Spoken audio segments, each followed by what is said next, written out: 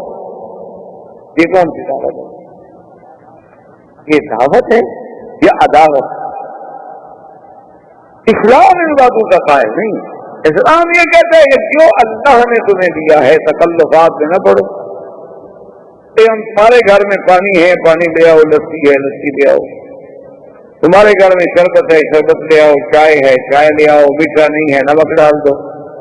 کوئی چیز جو تمہارے گھر میں ہے، اسی لیے حضور نے فرمایا نا کہ وہ گھر کبھی برکت والا نہیں ہوتا جس کے گھر میں کھجور. کیونکہ جب آیا تو مہمان چل کیا چیزیں ایک پلیٹ میں رکھے، 4 دانے آگے رکھ، بات ختم ہو گئی. اسی لیے عربوں کی صفت میں یہ شامل تھا کہ کھجور، زیتون، یہ چیزیں ہمیشہ عرب کے گھرانوں میں موجود ہوتی. کیوں یہ ایسی چیز ہے کہ جب آؤ تیار ہے، کچھ کرنا نہیں پڑتا. زیتون نکالا، 4 دانے رکھے اور روٹی کا ٹکڑا رکھا، پھر کر دیا. ضروری تو نہیں کہ آپ ہمارے لیے یا کسی مہمان کے لیے. تکلفات جو ہیں یہ تو گھر ایک الگ چیز ہے. تو بہرحال اس نے کہا کہ یا رسول اللہ اگر میرے گھر میں کچھ تو کبھی ہو سکتا ہے کہ میں آپ کو مانگنا پڑے. آپ نے فرمایا اچھا یہ جو بکری بیٹھی ہوئی ہے، تو نے کہا حضور یہ تو بیمار ہے بیچاری، یہ ڈرائیور کے ساتھ بھی نہیں چاہیے. میرا خاوند جو ہے وہ مال مویشی لے کے چلانے گیا، یہ تو چل نہیں سکتی، کھڑی بھی نہیں ہو سکتی. آپ نے فرمایا چلو نہ کھڑی ہو سکے، تمہاری اجازت ہے کہ ہم دودھ نکالوں؟ قبول نہ چاہتے ہیں. حضور صلی اللہ علیہ وسلم تشریف لائے اور اس بکری کے پشت پہ آپ کے ہاتھ دیا، اور اس کے بعد آسمانوں کی طرف نظر اٹھائی کہ اللہ تیرا نبی آج انسان ہے. اور کیا اسباب کی حد تک تو ہم بکری کے پاس آ گئے ہیں، لیکن دودھ دینے والا تو تو ہے نا. اور اس کے بعد حضور فرماتے ہیں کہ حضور خود بیٹھ گئے اور کہتے ہیں کہ میں تو حیران ہو گیا کہ ماشاءاللہ حضور تو بکری کا دودھ نکالنا بھی جانتے ہیں. کیونکہ یہ دودھ نکالنا جو ہے بکری کا، گائے کا، یہ فن ہے. ہمارے بچے تو خیر بیچارے کیا سیکھیں گے، ان کا گزارا تو مرائی سے ہے، علی سے سوکھی ہے، کا بچہ دودھ بھی کبھی نکالا جاتا ہے. ان کے لیے تو یہ بڑا یعنی ایک عجیب سا کھیل ہوگا دیکھنے کے لیے، بڑے انجوائے کریں گے اگر دیکھیں کبھی کیسے جانور کا دودھ نکالا جائے. تو بیچاروں نے کبھی اپنا دودھ نکلتا ہوا نہیں دیکھا ہوگا. تو خیر بہرحال تو حضور نے بڑے آرام سے کیوں بیٹھے اور برتن دونوں ٹانگوں میں پھنسایا اور بڑے پیار سے پھینچا. اس کو کہتے ہیں وہ ایسے اتنی زور سے دودھ کی لاٹیں لگ رہی تھی جیسے ماشاءاللہ کو تندرست بکری بھی اتنا دودھ نہ دے. برتن بھر گیا تو میں آؤ گیا، اور برتن بھر گیا تو میں آؤ گیا، اور برتن اتنے خیمے میں برتن دے جتنی ہمارے حساب سے سب. آپ عورت دیکھ کیا ہو، حضور نے خود پیا، آپ کے ساتھی نے پیا، دلیل نے پیا، معبد نے پیا. حضور نے فرمایا بکر کو تھوڑا سا ساتھ رکھ لو، باقی سب معبد کو دے دو، یہ اپنے گھر میں رکھ لے. اور اس کے بعد حضور نے اجازت مانگی اور کہا کہ اچھا تمہارا بہت شکریہ کہ ہم نے تمہارے خیمے کی چھت کے نیچے وقت گزارا ہے، سائے کے نیچے بیٹھے ہیں، ہم نے تمہارے برتن استعمال کیے ہیں، ہم نے تمہاری بکری سے دودھ لیا ہے، ہم تمہارے بہت شکر گزار ہیں. اور کبھی تمہیں حاجت ہو مدینے میں کبھی گزرو تو وہاں آنا اور ہمیں نہ. میرا نام محمد عبداللہ ہے، محمد رسول ہے، کہہ کر چلے گئے. بعض روایات میں کہ نام نہیں کرتا. بس حضور نے خیریت پوچھی، کہا اور اس کا شکریہ ادا کیا چلے گئے. تھوڑی دیر گزری تو ہم نے معبد کا خاوند آیا گھر میں، دیکھا کہ گھر میں تو سارے برتن دودھ سے بھرے ہوئے ہیں. میرا ہی رہا تھا، یہ کہاں سے آ گیا؟ انہوں نے کہا بیٹھو. انہوں نے کہا بیٹھو ابو معبد بیٹھو، آج تو میرے گھر میں کوئی ایسے مہمان آئے تھے، خدا کی قسم میں ایسے تو کبھی زندگی میں. اور محدثین، تمام دنیا کے محدثین علماء جو ہیں، ان میں معبد نے جو حضور کا نقشہ کھینچا ہے نا، جو حضور کا جمال، کمال، صفت، خلق، سیرت، صورت بیان کی ہے، دنیا کا کوئی صحابی بیان نہیں. اس عورت بدو عورت چلنے رہنے والی کیا ہے لوگ تمہارے ہمارے ریاض لحاظ سے بیکورڈ، بالکل جاہل. لیکن جو اس نے حضور کا حلیہ کھینچا ہے نا جی، انہوں نے کہا کہ میں نے تو آج ایک ایسا آدمی دیکھا ہے بلا بالطویل البائن، کہا کہ کوئی اتنا لمبا بھی نہیں تھا کہ لمبا نظر آئے، عیب والا لگے، کیونکہ زیادہ لمبا ہو جائے، حد سے زیادہ ہو جائے تو پھر وہ بھی تو ایک عیب بن جاتا ہے، وہ سنی رہے۔ بلا بالکثیر، اور نہ اتنا چھوٹا قد تھا کہ حضور کے قد جو ہے وہ بلکہ درمیان میں، اور اتنے اعتدال والا اور طول کی طرف ابھرتا ہوا۔ بلا بالابیض الامحق، اور نہ حضور کا رنگ ایسا تھا کہ بالکل خالص انڈے کی طرح سفید ہو۔ بلا بالاسمر، اور نہ حضور کا رنگ ایسے تھا کہ جسے ہم سانولا کہہ سکیں، بلکہ الابیض مائل الى الحمرۃ، کہ ایسا سفید جس میں سرخی کی ایک جھلک کو آمیز ہے۔ انہوں نے کہا جب ایسا ہوئی یا بیان کیا، اور نے کہا اسی نے یہ بکری پہ ہاتھ رکھا، تو اس کے خاوند نے کہا کہ معبد معلوم ہوتا ہے یہ وہی محمد عربی ہے جس کو مکے والے ڈھونڈ رہے ہیں، یہ تو وہی اللہ کا رسول تھا، ہم تو خوش نصیب ہیں کہ ہمارے خیمے میں محمد عربی اترے۔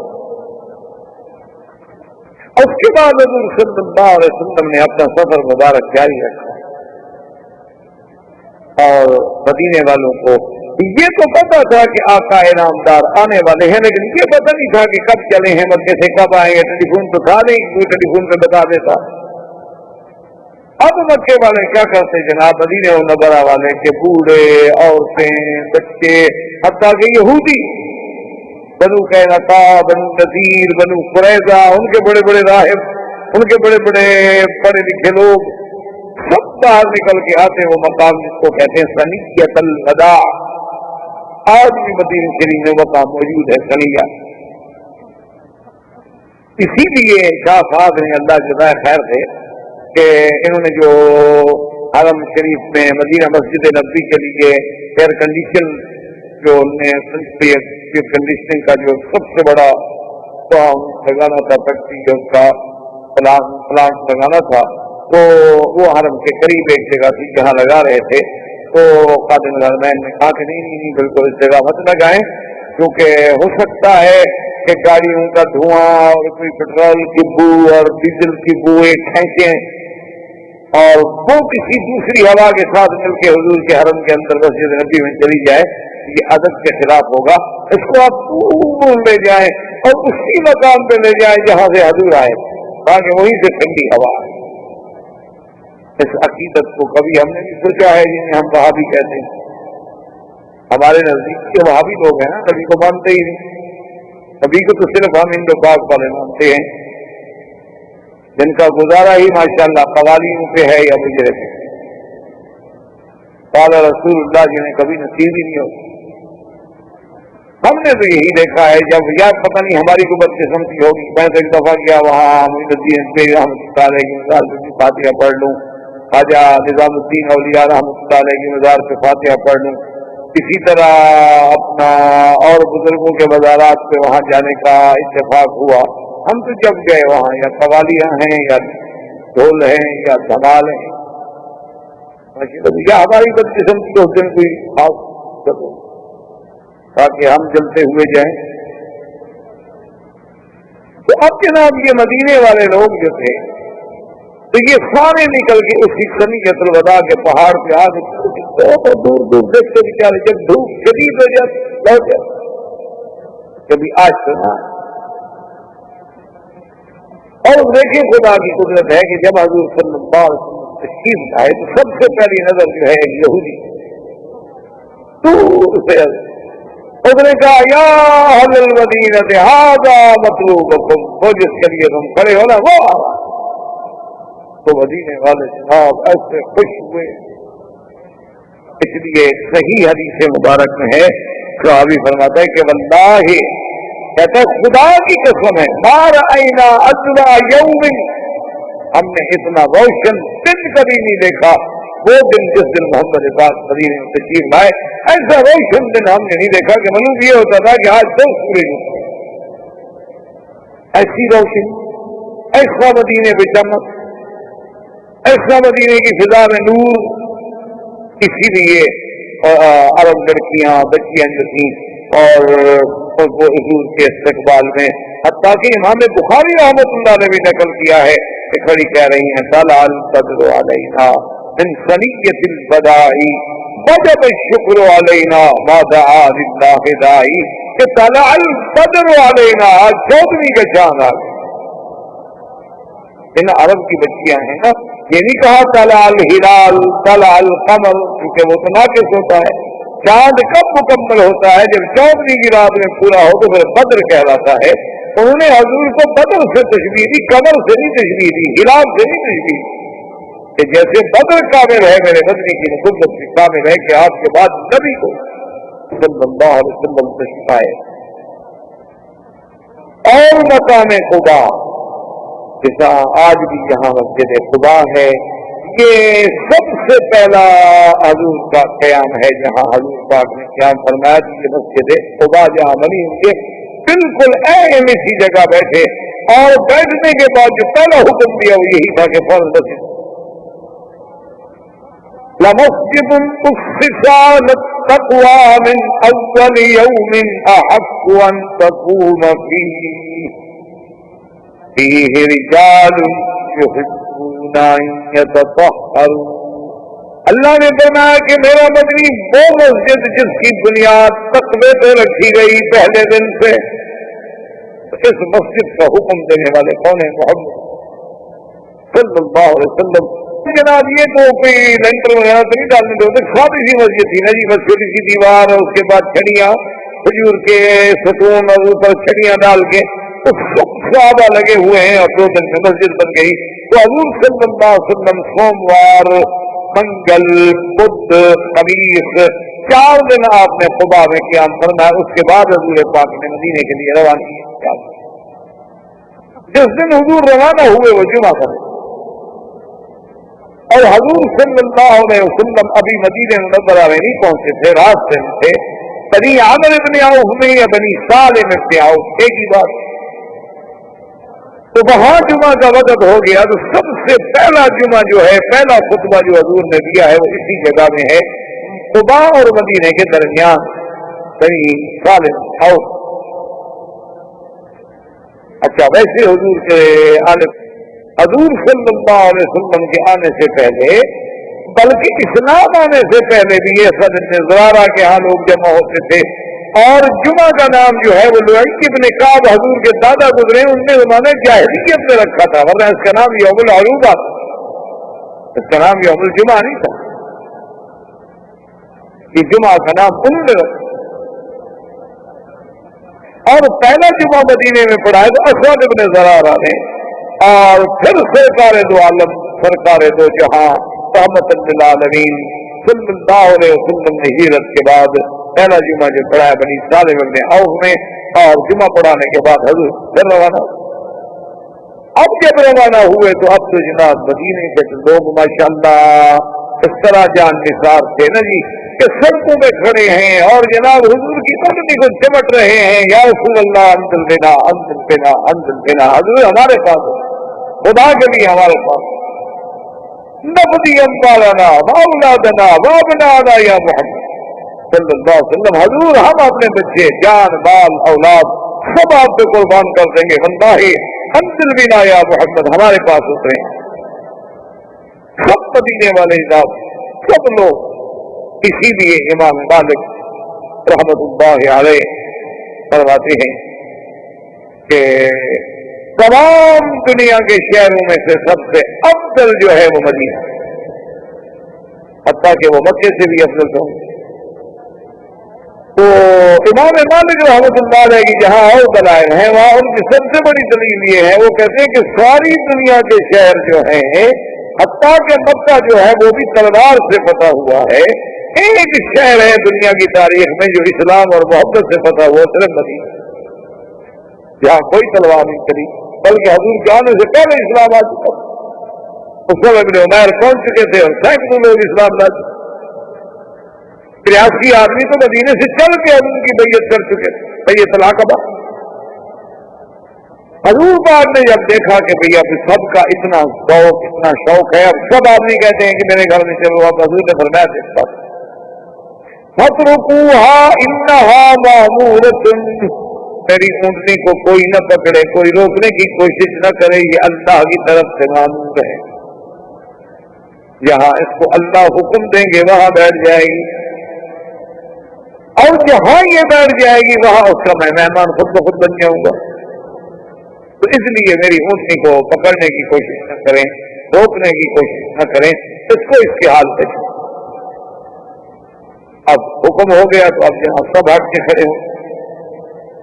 اب حضور کی اونٹنی جا رہی ہے اور جس جس کے گھر سے گزر جائے اس کے لیے تو بڑی امیدیں اور ہاتھ سے ٹوٹ جائیں، اگلا امید میں لگ جائے، چلتے چلتے چلتے چلتے ایک خالی جگہ ہے دیار بنی نجار میں، یوں سمجھیں کہ جہاں آج مسجد رسول اللہ جو مسجد نبی ہے، جہاں آج آپ نماز پڑھتے ہیں، تو سمجھے بالکل یہی ہے۔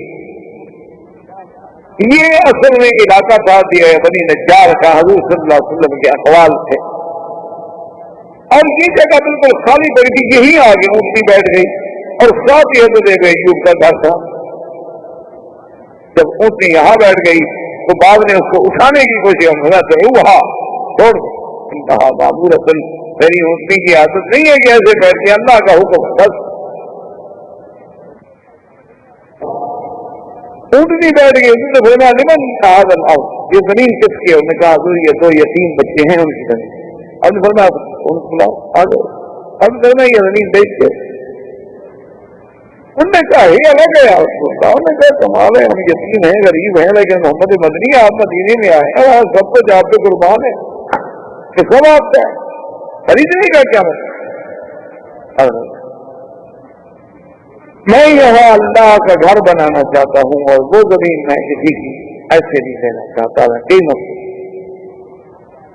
اسی لیے فقہا نے لکھا ہے کہ ارض مکتوبہ اگر کسی کی زمین زبردستی چھین لی جائے یا اپنے اقتدار کی وجہ سے آپ کسی سے مانگے اور وہ بندہ بیچارہ کیا انکار کرے، آپ بڑے آدمی اور ڈرتا ہے نہیں دوں گا تو یہ ویسے لے سکتے ہیں، آپ بالکل حاضر ہے۔ انہوں نے کہا ایسے مقامات پہ نماز نہیں ہو،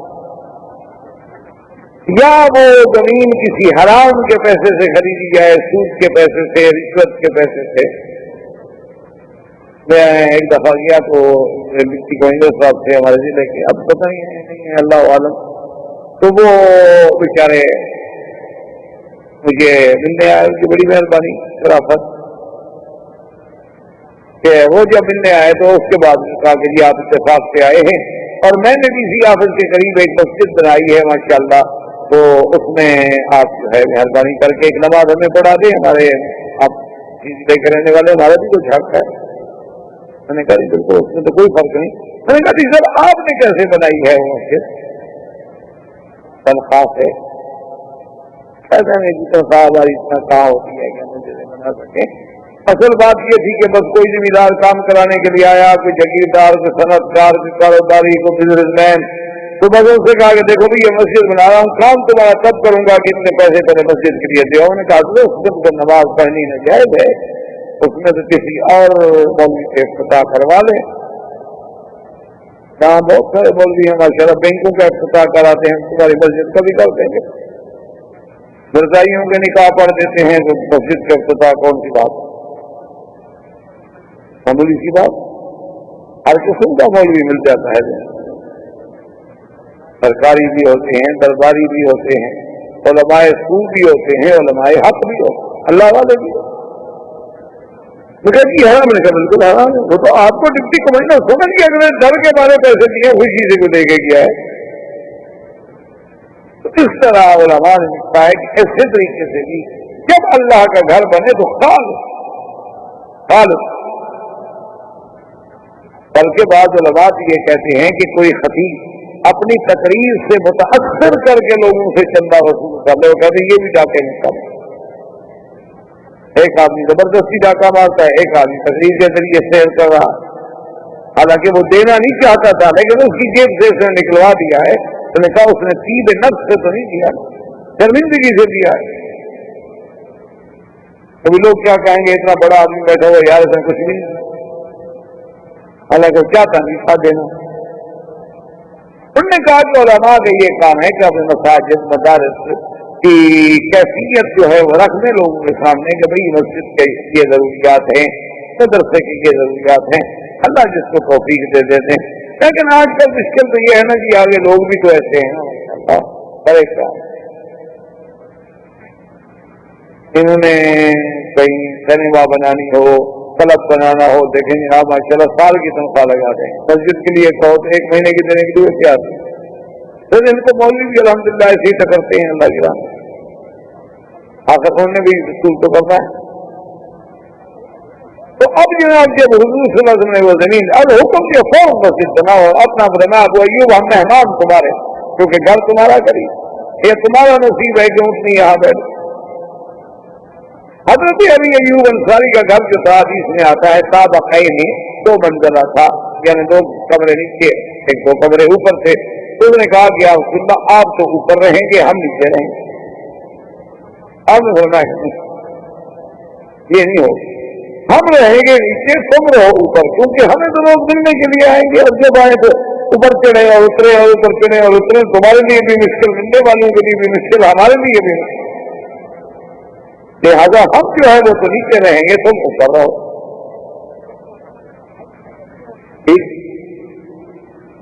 حضرت ابی ایوب نے اپنے بیوی سے کہا کہ بات سنو، اگر ہم اوپر ہیں اور حضور نیچے ہیں، ایک تو یہ ادب کے خلاف ہے کہ ہم حضور سے اعلیٰ ہوں،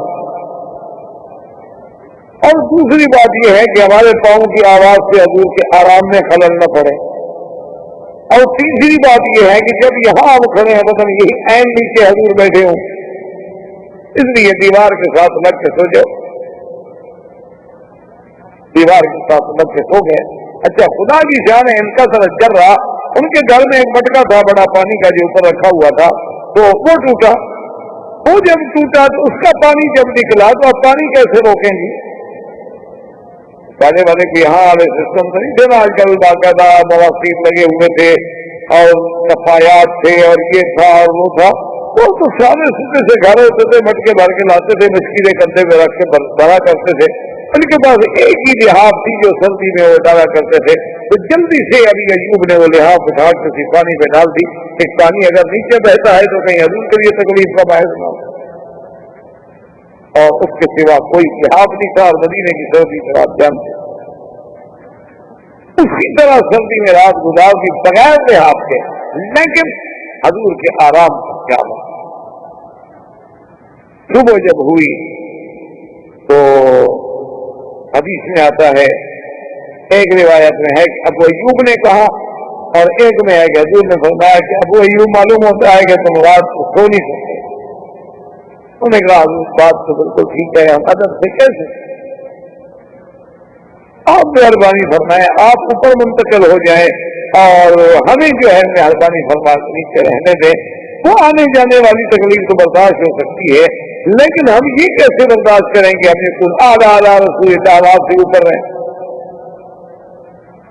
اس کی بات ہوتی ہے کہ محبت و ادب کی بات، اور صحابہ میں جتنی ادب تھا اس کا تو سوچا بھی نہیں جا سکتا. اسی لیے ایک صحابی فرماتے ہیں کہ میں نے ایک شخص سے پوچھا کہ حل انت اکبر ام رسول اللہ، کہ بھئی تم بڑے ہو یا حضور؟ کیا پوچھتے جاتا ہے، سوال ہوتا ہے عمر میں، یعنی آپ عمر میں بڑے ہیں یا حضور صلی اللہ علیہ وسلم بس زیادہ ہے. اب اس میں پوچھنے والے کے دماغ میں یہ قطعاً تصور ہی نہیں ہو سکتا کہ نبی کتابوں کی شان میں تقابل کرا ہے، کون نبی کے شان کا مقابلہ کرے؟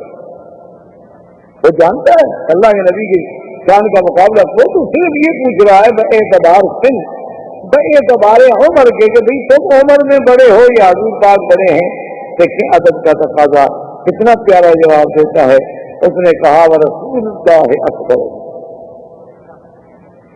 وانا اقدم منہ میلادا، کہ بڑے تو میرے حضور ہیں لیکن پیدا میں ان سے پہلے.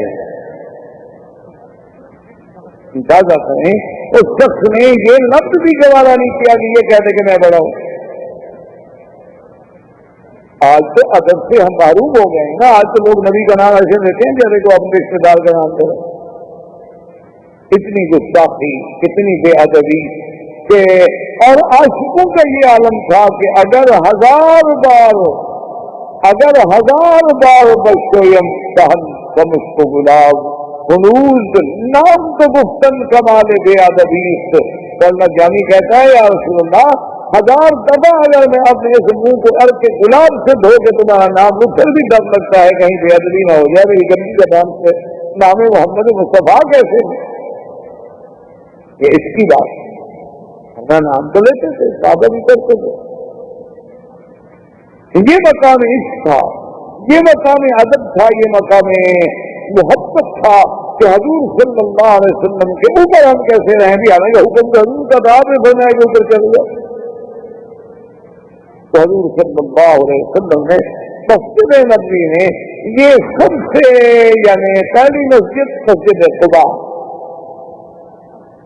اور اس کے بعد جو مسجد ہے وہ مسجد نبی ہے مسجد رسول اللہ صلی اللہ علیہ وسلم اور وہ مسجد بھی کیا تھی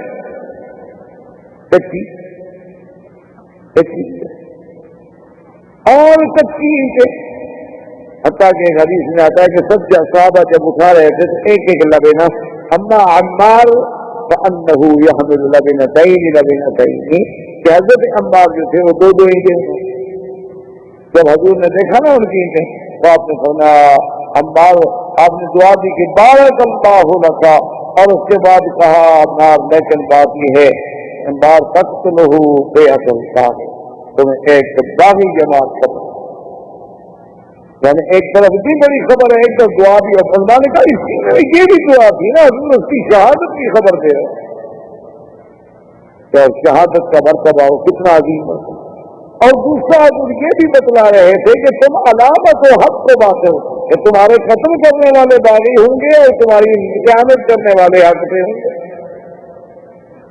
کہ تم جیسے آج اللہ کے گھر بنانے میں اتنے شوق سے لگے ہوئے ہو نا اسی طرح اللہ تمہیں علامت بنا دیں گے الفارق بین الحق والباطل تو حضور صلی اللہ علیہ وسلم مسجد اور اس کے ستون کیا تھے کھجور چھت کیا تھی کھجور کی چھڑیاں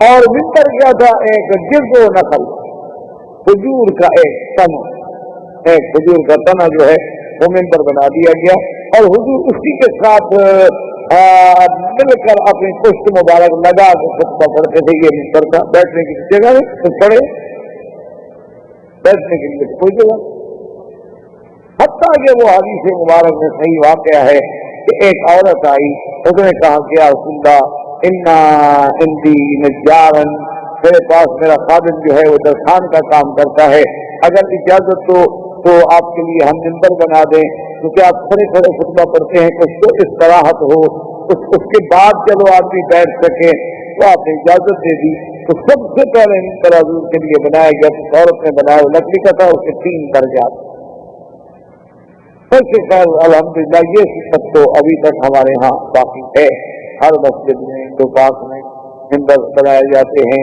اور ماشاءاللہ آسرا بھی رکھتے ہیں اور بعض مسجد میں دیکھو تو آسرا بڑا ہے مولوی کو ہمارا اور آسرا اتنا رنگین اتنا خوبصورت کہ مولوی صاحب صرف آسرا ہی دیکھتا رہے خود نہیں اس کو بول میں نے تو ایسے آسے دیکھے ہیں مساجد میں جہاں میں گیا ہوں ماشاءاللہ ان سنتوں کا بڑا خیال ہے لوگ لیکن حضور کے دندان سے عید کرنے والی سنت ہو گیا اور دعا اس کے لیے تو حضور نے جہاد بھی فرمایا تھا پیٹ پہ 2 پتھر بھی باندھے تھے آپ نے فاقہ بھی برداشت کیا تھا آپ نے ہجرت بھی کی تھی غاروں میں بھی چھپے تھے وہ سننا ہم بچیا دعا اس کے لیے دعا پھر ایک حضور صلی اللہ علیہ وسلم سنت آسا تھا پگڑی تھی حلوہ مبارک پسند تھا گوشت کی چوڑیاں پسند تھی ماشاءاللہ سب کو حدیث سے اکبر یاد ہے کما سنت کما بطن کما رواس کما احوال اسماء الرجال یہ تو قیامت آئے گی تو قومیوں کا فیصلہ بھی ہو جائے گا علم کا بھی ہو جائے گا آئے گا وقت ایک دن انصاف کا تو آنا ہے یہ تو نہیں ہونا ہے کہ اسی طرح دنیا چلتی رہے اسی لیے تو خدا کہتے ہیں افنجعل المسلمین کالمجرمین کیا ہم مسلمان اور مجرم دونوں کو برابر کر دیں گے ہم نجعل الذین آمنوا وعملوا الصالحات کالمفسدین فی الارض اللہ نے فرمایا ایمان لانے والے اعمال صالحہ کرنے والے فساد مچانے والے، کیا ہم ان دونوں کو برابر کر دیں گے؟ کیا ہم نجعل المتقین کالفجار، کہ ہم متقی اور فاجر کو برابر کر دیں گے؟ حق کے لیے مرنے والوں کو، حق کے لیے قربانیاں دینے والوں کو، اور اللہ کے نبی کے نام پہ دھوکہ دے کے حلوہ کھانے والے قیامت میں کو برابر ہو جائے؟ بات ہے یہ اللہ کا عدل ہے، کہاں تو انصاف ہوگا۔ حضور صلی اللہ علیہ وسلم نے قبول فرما لیا۔